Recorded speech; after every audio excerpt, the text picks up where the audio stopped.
ঝোপ সরিয়ে বেরিয়ে এলো এক ভয়ঙ্কর ভূত। আমি হাইনি, এই বনের সবচেয়ে ভয়ঙ্কর ভূত। হরিণ ভূত। তার বিশাল শিং দুটি আগুনের মতো লাল। গভীর এক ভয়ঙ্কর জঙ্গলে বাস করত একটি রাজহাঁস।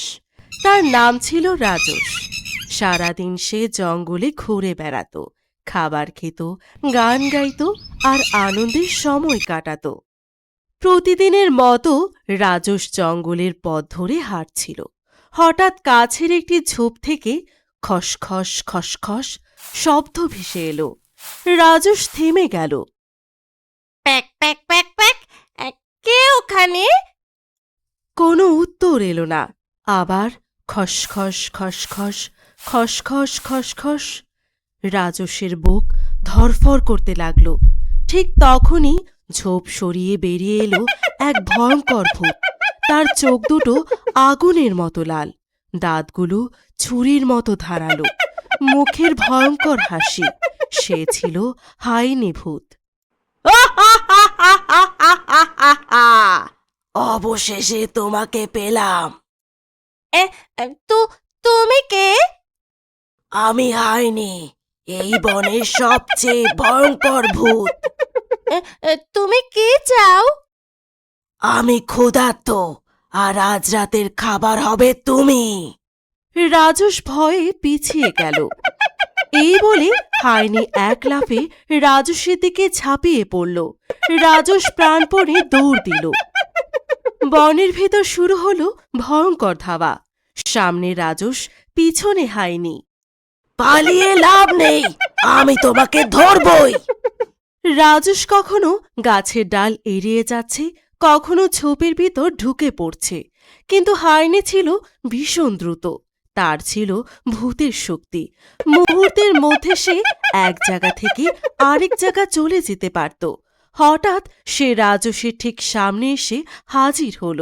এবার কোথায় যাবে? শেষ পর্যন্ত ধরেই ফেললাম। প্যাক প্যাক, আমাকে খেও না, আমি তোমার কোনো ক্ষতি করিনি। Pack pack. ক্ষতি করেছ কি করনি তাতে কি, আমি ক্ষুধার্ত। হাইনি মুখ বড় করে রাজসের দিকে ঝুঁকে এলো। ঠিক তখনই ধাম! বজ্রপাতের মতো একটি প্রচণ্ড শব্দ হলো। মাটি কেঁপে উঠল। হাইনি থেমে গেল। এটা কি হলো? অন্ধকারের মধ্যে দুটি জলজলে আলো দেখা গেল। আলো দুটি ধীরে ধীরে কাছে আসতে লাগলো। তারপর দেখা গেল একটি বিশাল হরিণ ভূত। তার বিশাল শিং দুটি আগুনের মতো লাল। হয়নি, রাজসকে ছেড়ে দাও। তুমি আমাকে আদেশ দিচ্ছ? আমি বলছি তাকে ছেড়ে দাও, না হলে? না হলে আমার সঙ্গে লড়তে হবে। হাইনির চোখ রাগে জ্বলে উঠল। সে বজ্রগতিতে হরিণ ভূতের দিকে ঝাঁপিয়ে পড়ল। কিন্তু হরিণ ভূত সরে গেল। ধরাম! হাইনি গিয়ে গাছের গুড়িতে ধাক্কা খেল। খারাপ না, কিন্তু এবার দেখো। সে আবার আক্রমণ করল। হরিণ ভূত তার বিশাল শিং দিয়ে তাকে ঠেলে দিল। থাম! হাইনি কয়েক হাত দূরে ছিটকে পড়ল।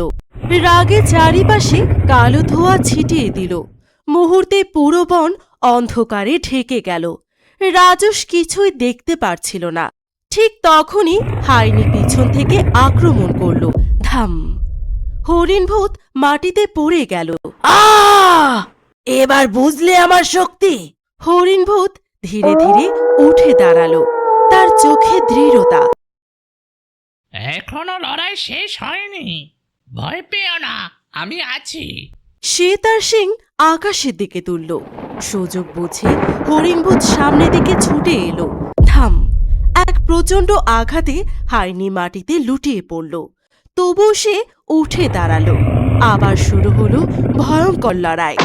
চারিদিকে ধুলো উঠছে, গাছের ডাল ভেঙে পড়ছে, মাটি কাঁপছে।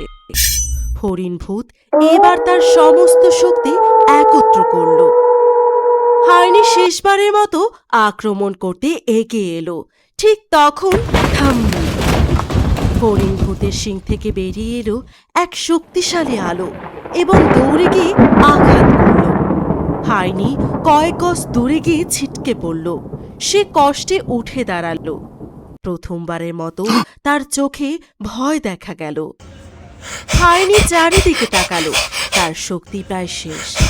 সে দাঁত কিরমির করে বলল, আজ তোমরা বেঁচে গেলে, কিন্তু আবার দেখা হবে। এই বলে সে অন্ধকার বনের দিকে পালিয়ে গেল।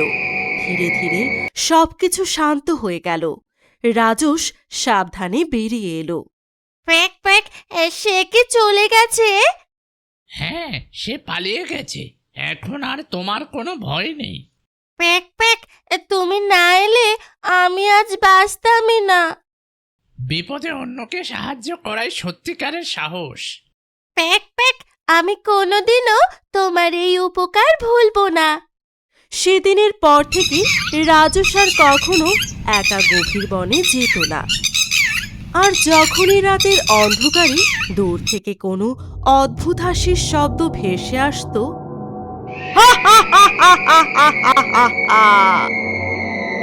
তখন তার মনে পড়ে যেত সেদিনের কথা, যেদিন সাহসী হরিণভূত নিজের জীবনের বাজি রেখে তাকে বাঁচিয়েছিল।